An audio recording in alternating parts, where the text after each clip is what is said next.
50 আসনের লক্ষ্যে বিমান উড়ান। বারুইপুরের জোরদার প্রচার শুরু। বারুইপুর পশ্চিম বিধানসভা কেন্দ্রে আবারও প্রার্থী হিসেবে নাম ঘোষণা করা হয়েছে রাজ্যের বিধায়ক তথা অধ্যক্ষ বিমান বন্দ্যোপাধ্যায়ের।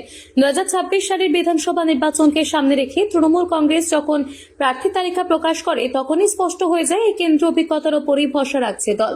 নাম ঘোষণার পরেই আর দেরি না করে ময়দানে নেমে পড়েন বিমান বন্দ্যোপাধ্যায়। বুধবার সকালে বারুইপুরের ঐতিহ্যবাহী বিশালাক্ষী মন্দিরে পুজো দিয়ে নিজের প্রচার কার্য শুরু করেন তিনি। দেখুন, বারুইপুরে অনেক উন্নয়ন আমরা করেছি। বিগত 15 বছর এখানকার মানুষের শুভেচ্ছা আশীর্বাদ নিয়ে বিধানসভায় গেছি।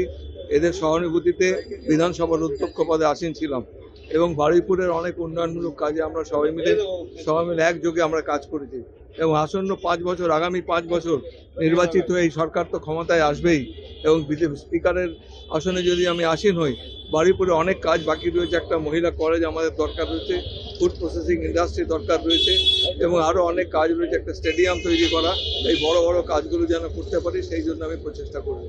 আর আমার হিসেবে 250-এ যাবে।